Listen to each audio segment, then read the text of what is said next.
Saudações a todos, sejam bem-vindos a mais uma aula de Química e desta feita nós estamos aqui para falar acerca das formas de carbono. Portanto, o tema de hoje, formas de carbono. Bom, nós temos aqui o seguinte, o carbono livre apresenta-se em duas formas. Então, nós temos que perceber o que significa dizer carbono livre. Bom, quando se fala do carbono livre, está-se a falar do carbono quando ele não se encontra ligado a nenhum outro átomo de um outro elemento, ou seja, quando o carbono está sozinho. Então, nessas condições, disse que o carbono está livre, quando não se encontra ligado a nenhum átomo de um outro elemento. Então, nessas condições, o carbono apresenta-se em duas formas. E quais são essas duas formas? Temos aqui a forma cristalina e temos também a forma amorfa. Portanto, o carbono livre apresenta-se em duas formas. Neste caso, forma cristalina e forma amorfa.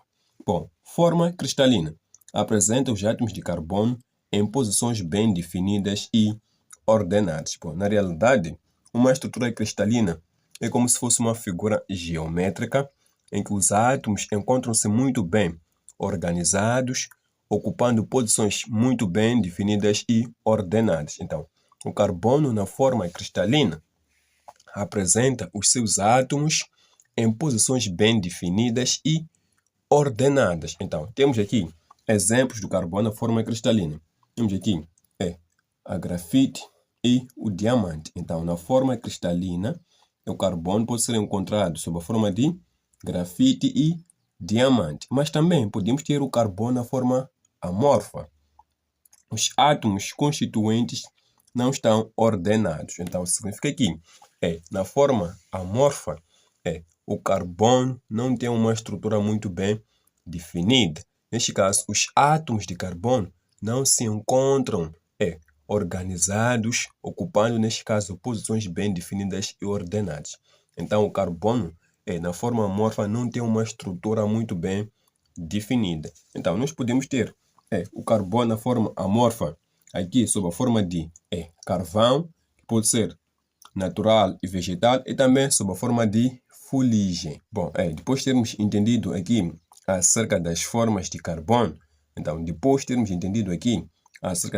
carbono, vamos falar agora acerca das variedades alotrópicas do carbono. Portanto, variedades alotrópicas do carbono. Bom, nós temos aqui principais variedades alotrópicas. As principais variedades alotrópicas do carbono são grafite e diamante. Então, essas são as duas principais variedades alotrópicas do carbono. Mas também podemos ter outras variedades alotrópicas.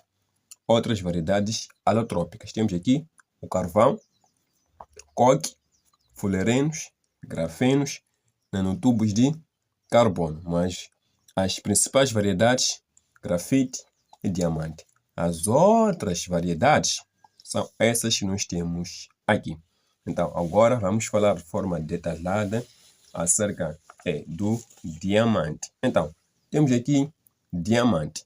Então, tem estrutura tetraédrica, em que cada átomo de carbono liga-se a outros 4 átomos de carbono, de tal modo que não resta nenhum eletrão livre. Por isso, o diamante não conduz a corrente elétrica. Bom, nós sabemos que o carbono tem 4 eletrões na camada de valência. E, para alcançar a estabilidade química, efetua 4 ligações covalentes. Então, neste caso, o que vai acontecer? Um átomo de carbono vai usar os 4 eletrões da camada de valência para se ligar a um outro átomo de carbono. Então, nessas condições, o que vai acontecer? O fato é que nenhum eletrão do carbono vai estar livre. Todos os 4 eletrões que ele tem na camada de valência vão estar ocupados na realização de ligações químicas. Então, significa que nenhum eletrão vai restar. Então, se não há eletrões livres na estrutura, então essa substância não pode conduzir a corrente elétrica. E temos aqui, devido à sua estrutura tetraédrica, o diamante é uma substância mais dura que se conhece. Então, a estrutura que vocês podem observar aí do diamante é uma estrutura tetraédrica. Então, nesta estrutura, o que nós podemos observar? Podemos notar claramente que cada átomo de carbono liga-se a outros 4 átomos. Então, neste caso aqui, um átomo de carbono vai se ligar a outros 4 átomos por meio de ligações covalentes. Então, ele vai usar todos os 4 eletrões da camada de valência para efetuar essas ligações químicas. Por isso, não há eletrões livres, razão pela qual o diamante não conduz a corrente elétrica. Mas devido à sua estrutura tetraédrica, então, o diamante é uma substância mais dura que se conhece.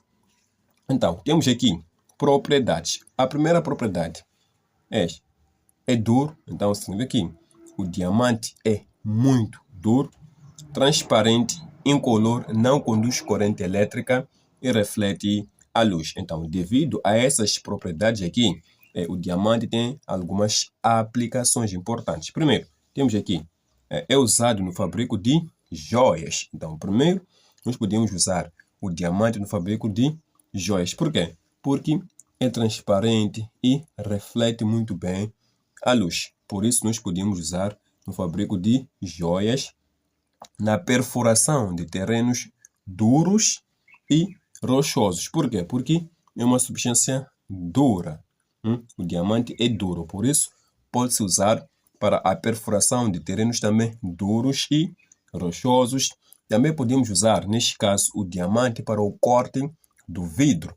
E temos aqui também no polimento de pedras preciosas. Então, em suma, nós podemos usar, neste caso, o diamante no fabrico de joias, podemos usar na perfuração de terrenos duros e rochosos, também podemos usar no polimento de pedras preciosas. Então, no que diz respeito aqui ao diamante, é praticamente tudo. Agora vamos falar acerca da grafite ou do grafite, vai depender da linguagem aí. Então, temos aqui grafite. Bom, grafite tem uma estrutura hexagonal em camadas. Na sua rede cristalina, cada átomo de carbono liga-se a outros 3 átomos. Por sua vez, o quarto eletrão mantém-se livre e movimenta-se livremente. Então, neste caso, o que é que nós temos? Por sua vez, o quarto eletrão mantém-se livre e movimenta-se livremente. Por isso, a grafite conduz a corrente elétrica. Bom, conforme nós sabemos, a grafite é uma forma alotrópica do carbono. Então, tem na sua composição o átomo de carbono, na verdade, átomos de carbono. Então, nós sabemos que o carbono tem 4 eletrões na camada de valência. E neste caso aqui, o que acontece? Se vocês forem a verificar muito bem a estrutura que eu estou a mostrar aí, podem notar claramente que cada átomo de carbono faz 3 ligações químicas com os outros átomos. Então, significa o quê? Significa que sempre, em cada átomo de carbono, vamos ter um eletrão restante. Por quê? Porque o carbono tem 4 eletrões na camada de valência, mas cada átomo está a usar agora 3 eletrões para efetuar aqui ligações covalentes. Então, em cada carbono temos sempre um eletrão livre. Então, este eletrão pode se movimentar na estrutura dessa substância. Então, isso vai fazer com que, neste caso, a grafite consiga conduzir a corrente elétrica. Então, temos aqui as principais propriedades. É uma substância cinzenta escura, opaca e mole, quebradiça, com fraco brilho metálico, conduz a corrente elétrica e é escorregadio ao tato. Então, temos aqui algumas aplicações. É usado no fabrico de lápis. De fato, aquela parte que nós usamos para escrever, quando nós usamos o lápis, é justamente o que é grafite. Então, é usado no fabrico de lápis. Temos aqui, neste caso, a grafite ou o grafite vai depender a quem diz a grafite, a quem diz o grafite, então a linguagem aí depende. Então, temos aqui, é usado, neste caso, o grafite, ou então a grafite é usada, tanto faz. Então, o grafite é usado no fabrico de lápis e temos também, é usado no fabrico de elétrodos. Aqui, esta aplicação aqui deriva do fato de o grafite ou a grafite conduzir a corrente elétrica. É por isso que se usa grafite, neste caso, no fabrico de elétrodos. E também é um bom lubrificante. Então, basicamente, nós temos aqui isto sobre o grafite ou a grafite. Bom, na realidade, era isto que nós queríamos trazer acerca das formas de carbono e Até a próxima aula.